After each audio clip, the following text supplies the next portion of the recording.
একজন নিষ্পাপ শিশু জন্ম নিলে সেই নিষ্পাপ শিশুর পরিবর্তে একটা ছেলে শিশুর পরিবর্তে দুইটা ছাগল অথবা ভেড়া নিষ্পাপ তাদেরকে জবাই করে তাদের নামকরণ করা, আবার এর নাম দেওয়া হয়েছে আকিকহ। এই আকিকহ শব্দের অর্থ কি, এটা করা কি, এটা করা ঠিক না বেঠিক, আসুন এই সম্পর্কে আকিকা সম্পর্কে আজকে আমি আলোচনা করব আপনাদের সামনে। যে এই আকিকা সম্পূর্ণ একটা ভুল প্রথা, বেদাত প্রথা, এবং এটা জীব হত্যার একটা প্রথা।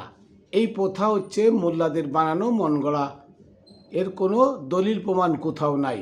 হাদিস আছে, কারণ হাদিস তো ওদেরই বানানো, এর কোরআনের কোনো প্রমাণ নাই। আসুন এই সম্পর্কে জানি।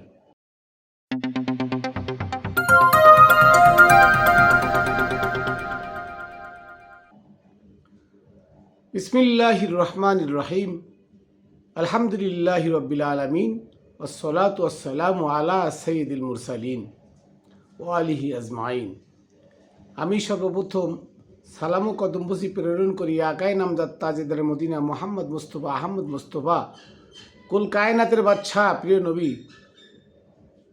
আবদুল্লাহর বেটা, আমিনার পুত্র, সেই দয়াবান নবীর পদচরণে এবং তার মেয়ে ফাতেমা, দুই নাতি হাসান হুসাইন এবং জামাতা মাওলা আলী আলাইসাল্লাম, আহলে বায়াত যারা, তাদের পাক রওজায়, সমস্ত অলিকুলের শিরোমণি যারা আছেন তাদের, অলিদের, এবং আমার গুরু হজরত মানিক চাঁদ শাহ মাদ্দাজিল্লুল আলিয়া, আমার দয়ালের পাক চরণে রেখে শুরু করছি আকিকা বিষয়ক কথা।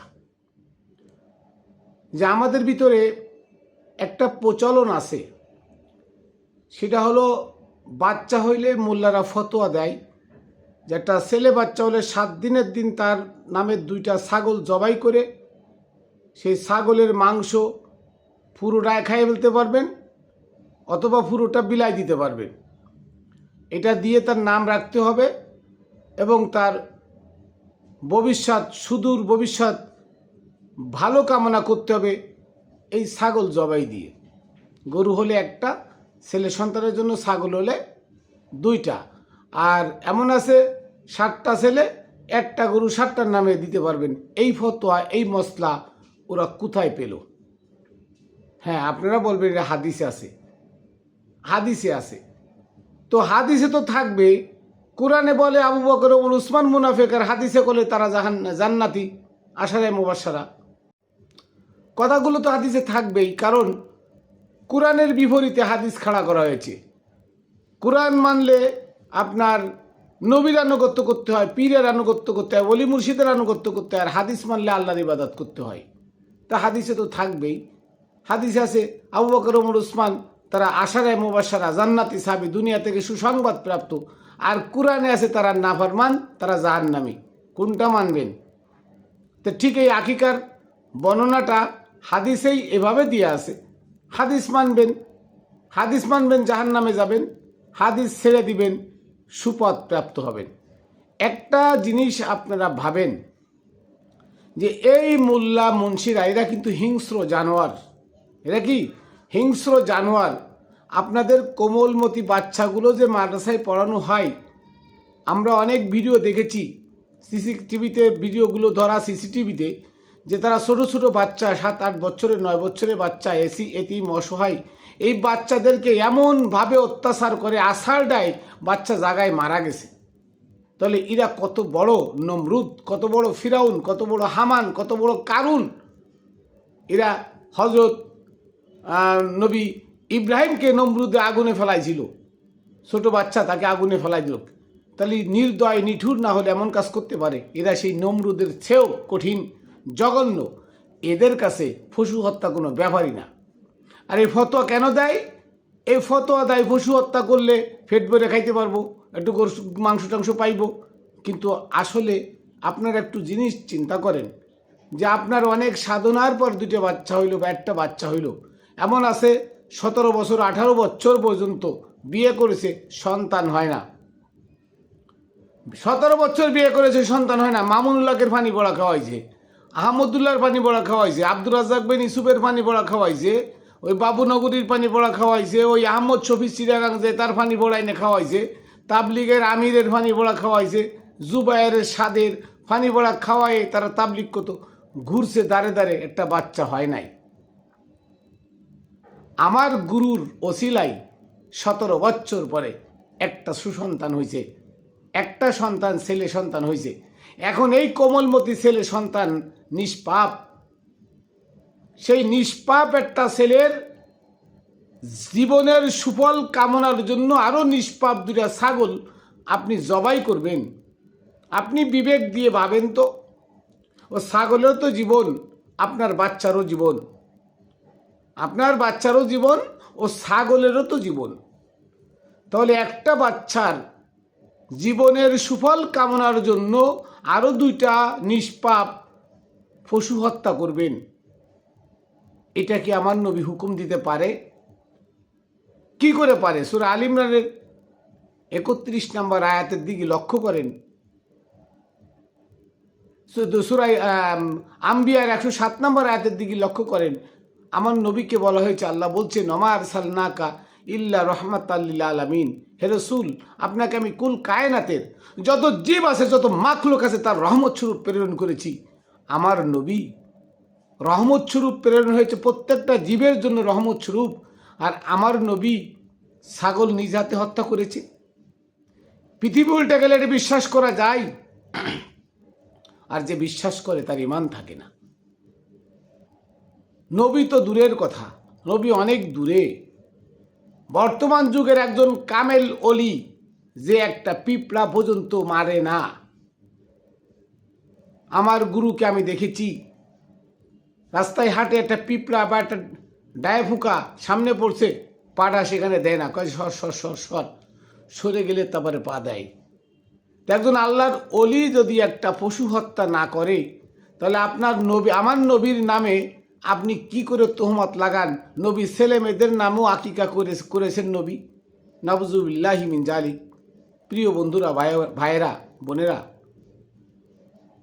এই সমাজ মানে কুকৌশলের কালচারে আবদ্ধ। আমাদেরকে এমন খারাপ কালচারের মধ্যে আবৃত করে ফেলছে, আবদ্ধ করে ফেলছে, বেষ্টন করে ফেলছে, যে ওইটা আমরা করতে করতে প্রচলন হয়ে গেছে, ওইটা আমাদের করা বাধ্যতামূলক মনে করি। কিন্তু আপনি ভাবুন, আমার দয়ার নবী একটা পিঁপড়া যে কখনো মারে নাই, সে কি করে হুকুম দেয় একটা নিষ্পাপ শিশুর নামকরণ করার জন্য 2টা নিষ্পাপ পশু হত্যা করতে? আর এটা করলে কি হয়? বলছে এটা করলে কি হয়? এটা করলে নাকি সে ছেলের ভবিষ্যৎ প্রশস্ত হয়, আলোকিত হয়, উজ্জ্বল হয়। নাউজুবিল্লাহি মিন জালিক। ও পশুর বদদুয়ায় আপনার ছেলে তো মারাও যেতে পারে। ওই পশুর বদদুয়া, আল্লাহ পশু দোয়া করলে আল্লাহ কবুল করতে পারে, পশুর তো আল্লাহ কবুল, আল্লাহর কাছে কবুল হয়। আপনার নিষ্পাপ শিশু যদি কেউ ধরে নিয়ে জবাই করে, তার দোয়া, সে যদি অত্যাচারে পড়ে দোয়া করে, সে দোয়া আল্লাহ কবুল করে, তাকে আল্লাহ রক্ষা করে। তাহলে একটা নিষ্পাপ শিশুর জন্য 2টে নিষ্পাপ পশু হত্যা করে তার সুস্বাস্থ্য কামনা করবেন, এটা সম্পূর্ণ বানোয়াট, মিথ্যা এবং জালিয়াত। আমার নবীর নামে ঈদে মিলাদুন নবী পালন করা সেটা বেদাত, অথচ কোরআনে আছে এটা করা ফরজ, এটা করতে হবে। আর সেটা করা যাবে না। আর যেটা করা নিষিদ্ধ, পশু হত্যা নিষিদ্ধ, শতকরা 100 লোকের কাছে যদি জিজ্ঞেস করা হয় জীব হত্যা কি, সবাই বলবে জীব হত্যা মহাপাপ। এক বাক্যে সবাই বলবে জীব হত্যা মহাপাপ। তাহলে জীব হত্যা করে, অকারণে জীব হত্যা করে আপনার বাচ্চা শিশুর নামকরণ করবেন, বাচ্চা শিশুর সুস্বাস্থ্য কামনা করবেন, এটা কখনো শোভনীয় নয়, মঙ্গল নয়। আপনার শিশুর জন্য অমঙ্গল বয়ে আনতে পারে, এটা কখনো করবেন না। হ্যাঁ, ইবাদাত আছে আপনার ওই শিশুর জন্য, মানে শিশুর মঙ্গল কামনার জন্য কাজ আছে, সেটা কি? ইলিশ মাছ অনেক সরা দামে বিক্রি হয়। আপনি 2টা খাসি কিনবেন 10-20 হাজার টাকা দিয়ে, 2টা খাসি 20,000 টাকা না দিয়ে কিনে 20,000 টাকা দিয়ে না কিনে আপনি 10,000 টাকা ইলিশ মাছ কিনে সুন্দর করে কাঁচকলা দিয়ে রান্না করে আপনি গরিব অসহায় মানুষ যারা জেন্দেগিতে ইলিশ মাছ কিনে খাইতে পারে না, সেই সমস্ত মানুষদেরকে একবেলা ইলিশ মাছ দিয়ে আপনি পেট ভরে ভাত খাওয়ান। তাদের ওই আল্লাহর কাছে হাত তুলে যে দোয়া করবে, সেই দোয়াই আপনার শিশুর সুস্বাস্থ্যর কামনা আল্লাহ নিজে, শিশুর সুস্বাস্থ্যর কামনা আল্লাহ নিজে করে দিবেন। সুবহানাল্লাহ। এই আমল রেখে কেন পশু হত্যার আমলের মধ্যে যাবেন? আপনি জবাই করে আপনার আত্মীয় স্বজন দাওয়াত দিয়ে রমডাম খাওয়াই দিবেন, উপঢৌকন পাইবেন। জীব হত্যা করে আপনারা আনন্দ ফুর্তি করলেন আর বাচ্চার সুস্বাস্থ্য কামনা করলেন, এটা কখনো সম্ভব নয়, এটা কখনো হয় না। আর আকিকা মানে কি জানেন? আকিকা মানে হত্যা করা, আকিকা মানে কাটা, আকিকা মানে দ্বিখণ্ডিত করা, আকিকা মানে মাথা থেকে গর্দান থেকে মাথা আলাদা করে ফেলানো, তার মানে পশু হত্যা করা।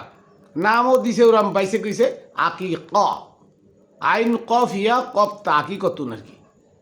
আরবি শব্দের অর্থ হলো দ্বিখণ্ডিত করা, কাটা, হত্যা করা, বডি থেকে মাথা কাইটে আলাদা করে ফেলা, ছিঁড়ে ফেলা। তাহলে এই আকিকা একটা কুপ্রথা, কুসংস্কার। এই কুসংস্কার কুপ্রথা থেকে আমাদেরকে বেরিয়ে আসতে হবে। অনেক আল্লাহর ওলিরা দেখবেন জীবই খায় না, মাছও খায় না, মাংসও খায় না, এমনকি ডিমও খায় না। কেন খায় না? আসল গোপন কথা যদি বলি, আপনারা তো উল্টা আবার আমার গালি দেন, উল্টা গালি দেন, কিন্তু জানতে চান না যে এটি সত্য। প্রতিটা জীব মানুষের বীর্যে তৈরি, কি জানেন? কেউ জানেন না।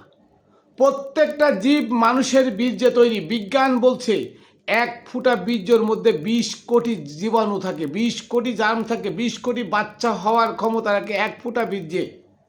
আপনি আমি প্রতিনিয়ত যে বীর্যটা নষ্ট করছি, বীর্যের ভিতরে যে জীবাণুটা আছে রু, এটার নাম রুহ। এই রুটা কখনো মরে না। তাহলে এটা কি হয়? ওটা ডেনে চলে যায়, পোকামাকড় তৈরি হয়, মশা মাছি, ডায়া পিঁপড়া, বিভিন্ন ধরনের পোকামাকড় তৈরি হয়। ওটা আবার গাছের কাছে থাকে, লাগে থাকে, গাছ খাই, জীবে খায়, জীবের ভিতরে ঢুকে ওটা আবার জীব তৈরি করে। এভাবে এই 18,000 মাখলুকাত আপনার বীর্যেই তৈরি।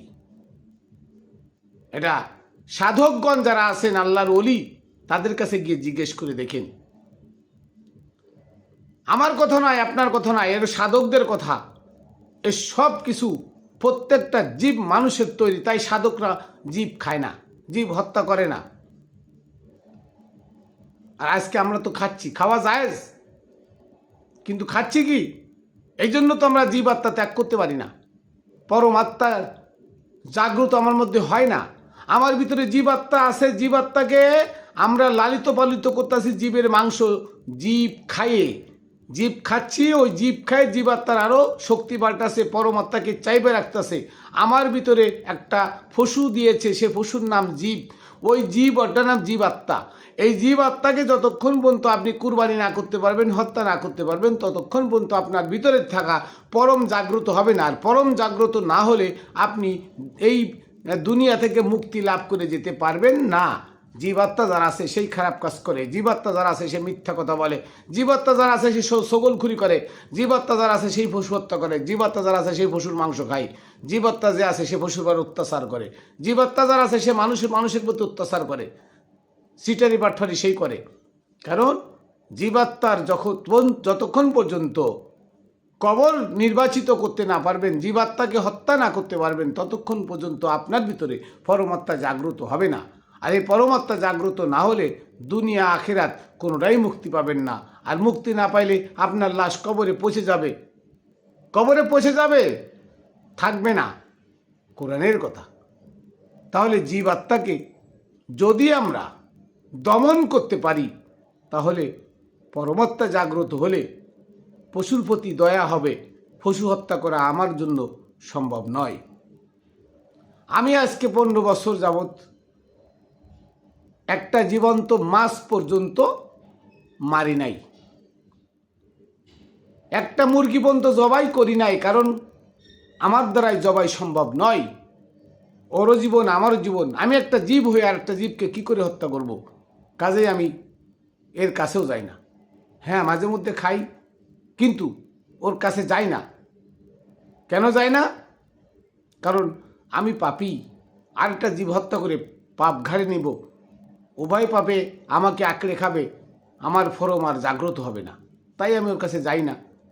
তা ভাইয়েরা আমার, বোনেরা আমার, যারা বাচ্চা হলে নিষ্পাপ বাচ্চার জন্য আবার নিষ্পাপ দুটি প্রাণ হত্যা করেন, আপনারা দয়া করে এটা আর করবেন না। এই আকিকার নামে পশু হত্যা করবেন না। এই আকিকার নামে এই অত্যাচার জীবের ভরে করবেন না। এই আকিকার নামে অমানবিক কাজ এটা করবেন না। দয়া করেন, জীবে দয়া করেন। ইরহাম কামা ইয়ারহামুকুমুল্লাহ, আমরা পড়েছি আরবি প্রবাদ, ইরহাম, তুমি সমস্ত জীবে দয়া করো, কামা ইয়ারহামুকুমুল্লাহ, যেমন আল্লাহ তোমাকে দয়া করেছেন। তুমি সমস্ত জীবে দয়া করো যেমন তোমাকে আল্লাহ দয়া করেছেন। তা আল্লাহ তো তোমাকে দয়া করেছেন, অনুগ্রহ করে মানুষ বানাইছেন। ওরা মানুষ কুলে আসতে পারে নাই আপনার আমার কৃতকর্মের কারণে। অতএব ওদেরকে দয়া করুন, ওদের ভরে অত্যাচার করবেন না, ওদের ভরে জুলুম করবেন না, ওদের ভরে নির্দয় হবেন না, ওদেরকে অনাকারণে হত্যা করবেন না। এই আগেকার নামে এই বাটফারি সিটারি এগুলো আর করবেন না। এরা মোল্লাদের বাটফারি, মোল্লাদের কারসাজি, এটা ওমরের বানানো শরিয়াত, এটার কোনো দলিল কোরআনে নাই। বাচ্চাদের নামকরণ করা যদি ফরজই হবে বা না আবশ্যকই হবে, এটা কেউ লেখছে মুস্তাহাব, কেউ লেখছে সুন্নত। কারণ সুন্নত মুস্তাহাব ওয়াজিবের সব হাদিস দিয়ে বানানো, মানব রচিত বিধান দিয়ে বানানো, মুআবিয়ার সে জাল হাদিসের মধ্যে ঢুকানো। মুআবিয়ার ফলে যতবার হাদিস সংস্কার হয় ততবার নতুন নতুন নিয়মের মধ্যে ঢুকায়। এই জাল হাদিস বুয়া, এই বুয়া হাদিস এজমা কিয়াস ফেকাউসুল ইমাম মাযহাবের ফতোয়া অনুযায়ী আকিকা করে পশু হত্যা করবেন না। আপনার নিষ্পাপ নিষ্পাপ বুকের ধন নিষ্পাপ সন্তান তার সুদূর প্রসারী কামনা করার জন্য এই নিষ্পাপ পশুদের পরে অত্যাচার করবেন না, হত্যা করবেন না। না করে আপনি কি করবেন? আপনি ইলিশ মাছ কিনে আনেন বাজার থেকে, কিনে আনে গরিব অসহায় মানুষকে রান্না করে পেট ভরে খাইতে দেন, আল্লাহ খুশি হয়ে যাবে। রাজাধিরাজ মহারাজ খুশি হয়ে যাবে আপনার পরে। পশুর সুস্বাস্থ্য কামনা আল্লাহর পক্ষ থেকে হবে। এটা করেন, তবু আকিকা নামের পশু হত্যা, জীব হত্যা এটা করেন না। এই আকিকা সম্পূর্ণ শিরিক, আমি মনে করি শিরিক, কারণ কোরআন বিরোধী। নবীর নামে বদনাম দেওয়া হচ্ছে, তাহলে ওরা শিরিক না? নবী আর আল্লাহর মধ্যে কোনো পার্থক্য নাই। নবীর ইবাদত করলে আল্লাহর ইবাদত হয়, নবীকে ভালোবাসলে আল্লাহর ভালোবাসা হয়। তা নবীর নামে যে কাজটা নবীর নামে দোহাই দিয়ে করা হচ্ছে, সেটা যেটা নবী করেছেন, তাহলে নবীর নামে এই মিথ্যাবাদীদের মিথ্যাচারের জন্য পশু হত্যা করবেন না। আপনার সোনার চান মানিক বহুত সাধনার ফলে এই বাচ্চাটা আপনি পেয়েছেন।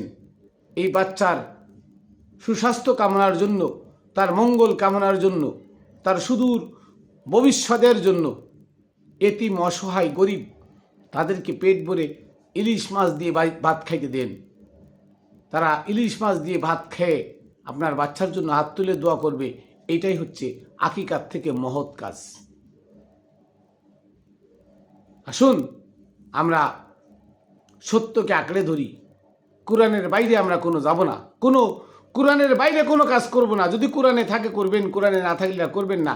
এজমা কিয়াস ফিকহ উসুল একাত্মবাদের ইবাদত, এক আল্লাহর ইবাদতের জন্য ঠেলে দিছে।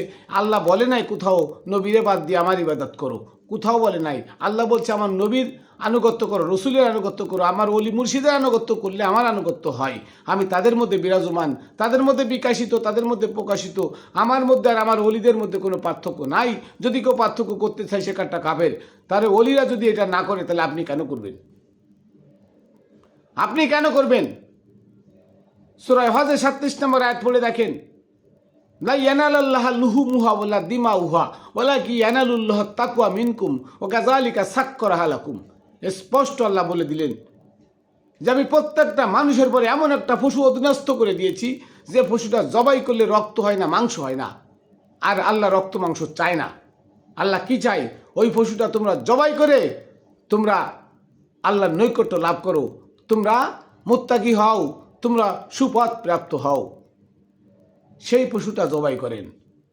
ছোট বাচ্চার জন্য ছোট ছোট দুটো নিষ্পাপ পশু এনে হত্যা করে না করে আপনার ভিতরে পশু আছে ওইটাকে হত্যা করার চেষ্টা করেন। আর অসহায় গরিব মানুষ ডেকে এনে তাদেরকে ইলিশ মাছ দিয়ে ভাত খাওয়ান। তাহলে এটাই হচ্ছে আপনার জন্য মঙ্গল কাজ। অমঙ্গলের দিকে যাইবেন না। নিষ্পাপ বাচ্চাকে অমঙ্গলের দিকে ঠেলে দিবেন না। দুটো পশু তাকে ঠাইসে ধরে জবাই করেন, তাদেরও মাছ, এই সুন্দর পৃথিবীতে তাদেরও বেঁচে থাকার অধিকার আছে, তাদেরও বেঁচে থাকার মন চাই। আপনার বাচ্চা যদি কেউ একটু বুঝ হওয়ার পরে যদি কেউ কিডন্যাপ করে ধরে নিয়ে ঠাইসে ধরে জবাই করে, তার এই সুন্দর পৃথিবী ছেড়ে যাইতে যেমন মন চায় না, তার জন্য আপনার যেমন মায়া লাগে, আপনার চোখে যেমন পানি আসে, এই ছোট ছোট ছাগল দুটি আনছেন, ছাগলেরও পরিবার আছে, সে পরিবারেরও ঠিক এমন মায়া লাগে। ওরা বলতে পারে না কিন্তু অনুধাবন করে, ওরা বোঝে। ওদের জবান বন্ধ কিন্তু ওরা বোঝে। একটা ছাগলের নাম ধরে দূর থেকে ডাক দিবেন, দেখবেন ছাগলটা আপনার কাছে চলে আসে। একটা কুকুরের নাম ধরে ডাক দিবেন, চলে আসে। বিড়ালের নাম ধরে চলে আসে, কিন্তু ম্যাও ম্যাও করে, ম্যাও আপনি বুঝবেন না, কিন্তু সে তো আপনার কথা ঠিকই বোঝে। তাহলে বুঝতে হবে যে ওরাও আমাদের থেকে সৃষ্টি, ওরাও দূরের কিছু না। অতএব ওদের ঘরে অত্যাচার করে স্বয়ং রব্বে জলিল অসন্তুষ্ট হয়, তিনি গুচ্ছা হয়, রাগান্বিত হয়। তা আসুন আমরা এই আকিকার নামে এই ভ্রান্ত মতবাদ, ভ্রান্ত প্রথা, এই ডুপ্লিকেট মোল্লাদের আবিষ্কৃত পথ মত লাথি মেরে বঙ্গোপসাগরে ফেলে দিই, নোনা জলে ফুলে মরুক। আপনারা আসুন সুপথে, কোরআনের পথে আসুন, কোরআনকে আঁকড়ে ধরুন। আমার কথা অনেকের সহ্য হবে না, অনেকের গায়ে লাগবে, হ্যাঁ লাগবে। আল্লাহ বলছেন যে আমি হিদায়াত দেওয়ার মালিক, যাকে দিই সে গ্রহণ করবে, আর যাকে দিই না সে গ্রহণ করবে না। তোমার কথা তুমি বলে যাও, আমার কথা আমি বলে যাচ্ছি। আমি গাঠির খেয়ে, গাঠির পরে, আমার টাকা আমি খরচা করে আপনাদের কাছে পৌঁছায় দিতেছি সত্যটা। আমার লাভ কি? আমার লাভ হচ্ছে ওই মহান আল্লাহর সন্তুষ্টি। তা'মুরুনা বিল মারুফ ওয়া তানহাউনা আনিল মুনকার, স্পষ্ট কোরআনের আয়াত। আল্লাহ বলছেন সৎ কাজের আদেশ দাও মানুষকে, অসৎ কাজ থেকে মানুষকে বিরত রাখার চেষ্টা করো। আমি তাই করতেছি, আল্লাহর হুকুম পালন করতেছি। আমার দয়াল আমাকে হুকুম দিয়ে সত্য কথা বলে দাও, আমি তাই বলতেছি। আপনি মানলে মানেন, না মানলে না মানেন, সেটা আপনার ব্যাপার আর ওই সেই সৃষ্টিকর্তার ব্যাপার। আমার কথা আমি বলে যাব, আমার মুখ বন্ধ করতে পারবেন না। আমি সত্য বলে যাব, নিলে নিবেন তার দয়ায়, না নিলে ছেড়ে দিবেন সেটাও তার দয়া। সত্যকে আঁকড়ে ধরা প্রতিটা মানুষের জন্য কর্তব্য। আর সত্য পাবেন কই? কোরআনের ভিতরে। তাও কোরআনের মধ্যে 260টা আয়াত বাদে সত্য আছে। ওই 260টা আয়াত ওসমানের বানানো আছে, যেটা ওমরের শরিয়াতকে বাস্তবায়নের জন্য ওসমান কোরআনের মধ্যে ঢুকায় রেখে গেছে, কিন্তু চালবাজি করে সে পারে নাই। যাই হোক, আগেকার নামে এই ভণ্ডামি, এই পশু হত্যা বন্ধ করেন। বাচ্চাদেরকে, নিষ্পাপ বাচ্চাদেরকে আল্লাহর কাছে দায়ী করাবেন না। আর দুটো নিষ্পাপ পশু হত্যা করে এটা ফেলে দেন। যদি বুদ্ধিমান হয়ে থাকেন, কখনো একটা নিষ্পাপ শিশুর জন্য দুইটা নিষ্পাপ পশু হত্যা করবেন না। এটা আপনার কাছে আমার অনুরোধ। আশা করি বিবেকের সাথে কথাগুলো নেবেন। আল্লাহ আপনার দয়া করুক, আমাদের প্রতি দয়া করুক, আমরা যেন আর এভাবে অন্যায়ভাবে পশু হত্যা না করি। তো আমি আমার শেষ সালাম ও কদম বুঝি পাক পাঞ্জাতনের পাক দরবারে, সমস্ত অলিয়া উলিয়া গাউস কুতুবের পাক দরবারে, বাবা শাহ আলী বগদাদি রহমতুল্লাহের পাক দরবারে, আমার দাদা গুরু মুতালেব শাহ রহমতুল্লাহের পাক দরবারে, এবং আমার গুরু হজরত মানিক চাঁদ শাহ মাদ্দাজিলহুল আলিয়া আমার দয়ের পাক চরণে রেখে সকলকে শুভেচ্ছা অভিনন্দন জানিয়ে আমি শেষ করছি। আবার দেখা হবে অন্য ভিডিওতে। জয় গুরু।